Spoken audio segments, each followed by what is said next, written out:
Chaque lundi sur France Info. Bonsoir Youssef Bouchiki. Bonsoir Julien. Un humoriste, un acteur ce soir en face de vous. Oui, alors il a fait le bonheur des téléspectateurs de France 2 avec une série qui a fait un carton, ça s'appelle Fais pas ci, pas ça.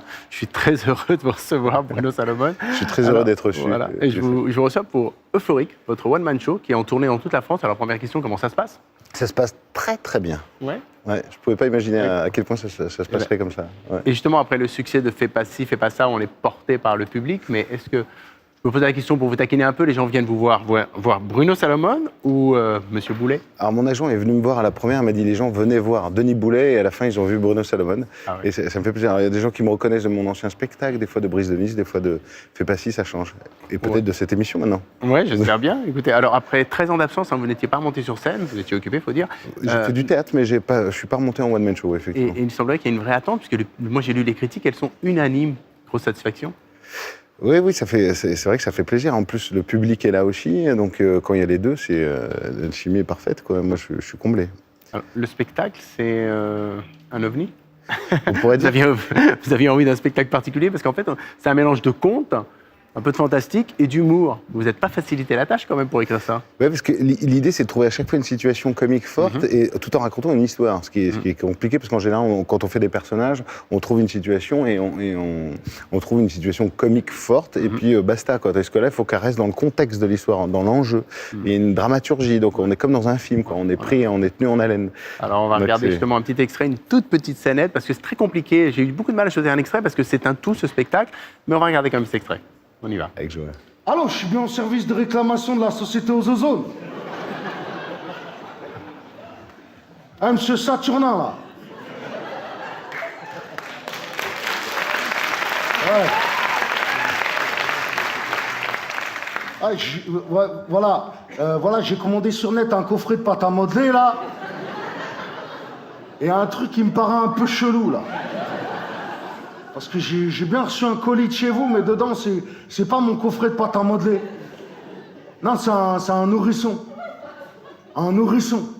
Non, pas le petit animal à épines, là, mais... un bébé, quoi. Alors, c'est quoi? C'est un cadeau de fidélité ou... Alors, le personnage, le bébé, c'est Gollery. En fait, c'est un personnage qui rit tout le temps. Et... je me suis posé la question, est-ce que c'est un spectacle aussi sur le pouvoir du rire? J'ai l'impression que vous questionnez le rire. Oui, le pouvoir du rire, le regard des gens sur les humoristes aussi, qui est assez fascinant. Cette fameuse phrase qu'on nous sort tout le temps, vous devez vous marrer tout le temps dans votre métier. Confond déjà rire et faire rire, c'est assez flagrant. Souvent, on mélange tout. Et on sait que derrière l'humoriste, derrière le clown, il y a la face sombre. Sinon, il ne serait pas humain. Et là, c'est mettre un petit peu le doigt là-dessus, chatouiller. Mais ça ne parle pas non plus des humoristes, ça parle de l'humour. Ce qui est différent, c'est que mon personnage, Gollery, n'est pas un humoriste. Il devient un spectateur professionnel. C'est-à-dire que c'est le mec qui rit tout le temps à tout. Donc, il est employé par un producteur un peu vénal, qui va l'exploiter au maximum et tirer le profit de ce talent. Ouais, il y a des situations même émouvantes, même tragiques, d'ailleurs, justement.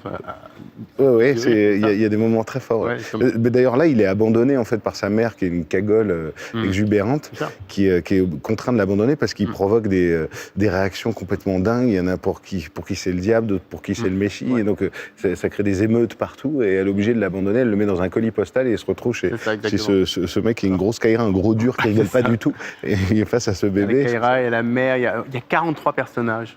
En tout, il y en a 43. Je compte tout, je compte même Chewbacca à un moment. Ça fait du monde quand même, non? Ça fait du monde dans ma tête. C'est imaginaire ou des gens qu'on a croisés? Qui auraient pu finir dans votre spectacle? Il y a les deux. Vous allez y être, Youssef? Et bon, écoutez, alors, justement, le rire pour vous, c'est un métier, une thérapie ou un pouvoir de séduction? C'est un peu décousu notre interview parce qu'en fait, on se connaît. Du coup, c'est les trois. C'est quoi? C'est les trois. À quel moment ça devient un pouvoir de séduction?